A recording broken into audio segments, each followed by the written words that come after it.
Hell nah, I swear to God if you make this annoying for me I will melt you down into a strap-on for Tim Cook. So I've decided to enjoy griefing different official PvP CrossArks. It's something about the early game mid-game griefing people that just brings a sparkle of joy to life. If it happens to be connected to the rampant PTSD screaming and the hobby collection of snow globes remains a mystery.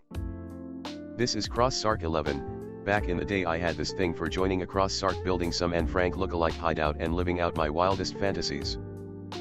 I don't have anything on this server so I look forward to getting a blowjob from the nearest bloodstalker around. I was going to go and set up a little house and hoard some blood bags but on my way there I ran into this fine specimen. He's freshly tamed everyone's favorite dinosaur in the bog. And now my focus from actually doing a day's hard work has quickly shifted into the default setting of robbing this poor naked homeless man. In all fairness he has box names in his structures and as is tradition that means he must be submitted to the nearest torture establishment. I must be wrong, this man isn't homeless. He's living the sweet life deep inside the roots of a hollow tree.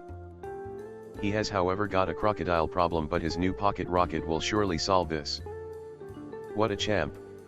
We will name him Doris. I need to put on my Steve Irwin cosplay uniform and attempt to tame Doris.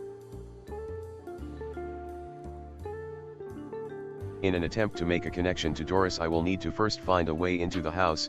In the before times, there was a handy dandy technique that anyone could do but few people knew about. The great improvised explosive device. Yep, we are going to Alfred Nobel the shit out of the space with one single explosive. But Mr. Happy Hajimbo, you can't break into a metal house with only one explosive. You my friend are normally correct, but with this little defect you can pick up the explosive and it will do the damage to the structure however will not lose the item. In other words, we shall submit ourselves to a blowing up ritual until the building looks like a hospital in Afghanistan. Let's take a quick inspection of Doris' breeding nest before establishing contact. Doris has cryopod the pocket rocket. This is good. There he is, staring at his friend's sleeping corpse the same way a priest watches over his Catholic children. If I was that child I would feel about as safe as a stripper at a baptism.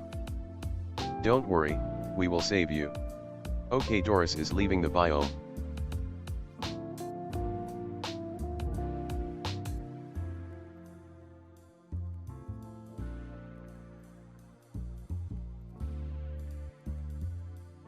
This is our chance, as Steve Irwin would say.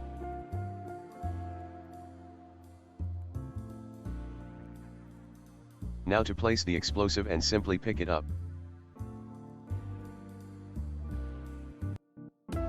They fucking patched it, 6 years of meshing, but this is finally fixed.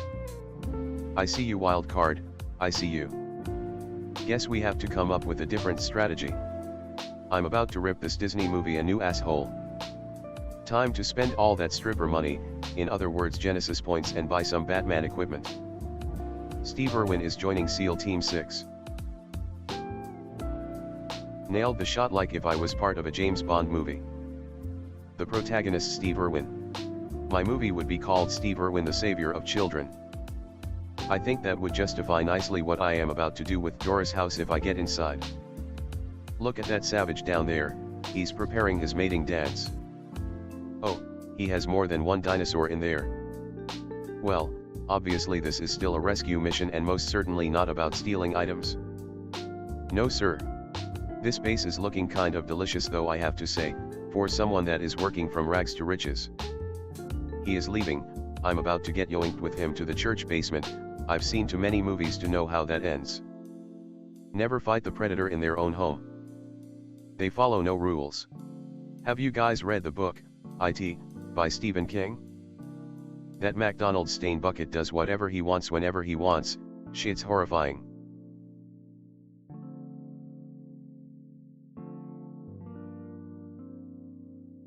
Back to raiding. Time to crack open the thatch rooftop.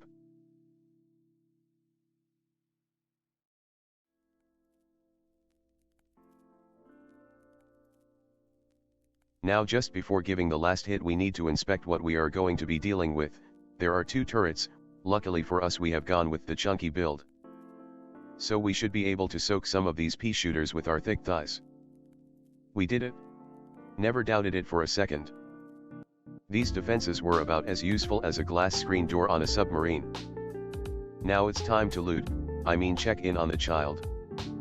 Yes, he's fine. See, we did the right thing. Doris is starting to look like the kind of guy that lives on food stamps.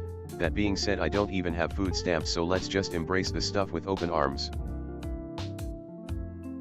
Well shit, C4 detonators, Christmas has come early.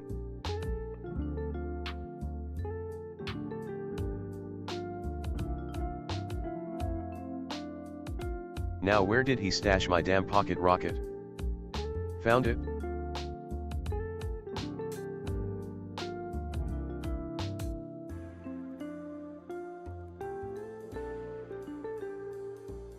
Most people would, of course, have moved on from hitting this box without a goal, but I seem to have separation anxiety causing me to repeatedly smack the box, now forcing you to watch it.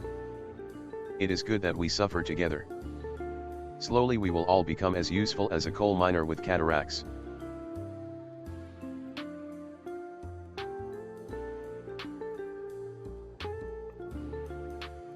I better just use what the good people of Doris Land gave me.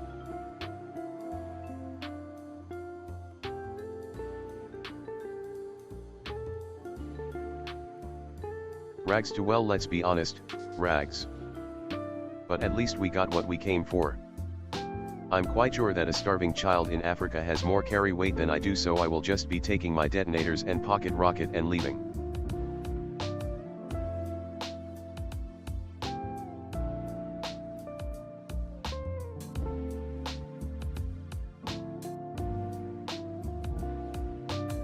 This is embarrassing. It is almost like I could have over-encumbered myself on weight and just teleported out to the help of Helena, not that I would ever trust that rusty flying dildo.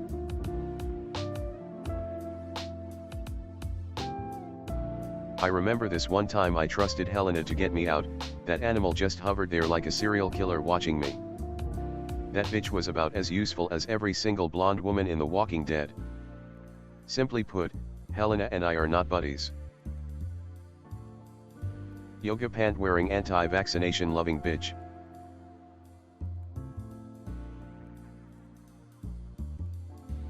Big profits, as Kishko would have said. Time to upload this and go back for a more formal introduction to Doris.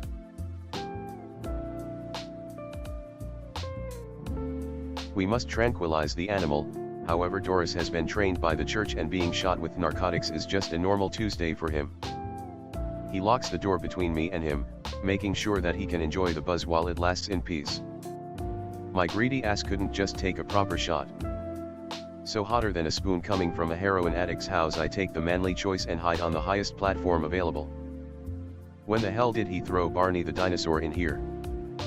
Best option must be to shoot it, because that has obviously never been a bad idea. Well, the outcome is as expected, but we can't leave because giving up on having a conversation would be a sign of weakness and lack of communication abilities, which obviously I can't show.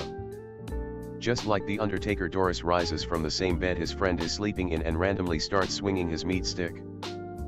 He gets on Barney the dinosaur, but god am I thankful that evolution never gave the dinosaur longer arms, because I was still safe behind my pillar. We talk a little bit and Doris turns out to be a pretty nice guy. However, at one point he says he will be right back, and I immediately take the opportunity to abandon him like any reasonable parent would have done. Gotta keep those orphanages with jobs.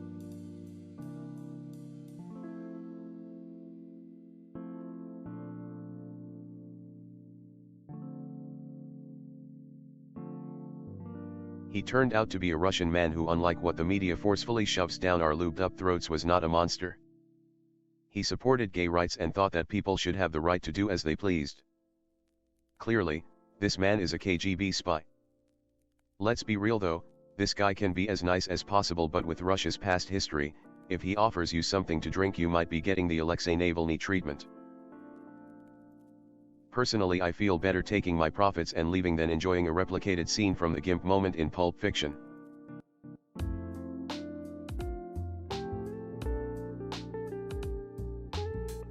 Alrighty then, back to the original plan and have a penis blood transfusion in order to be liked by the general population.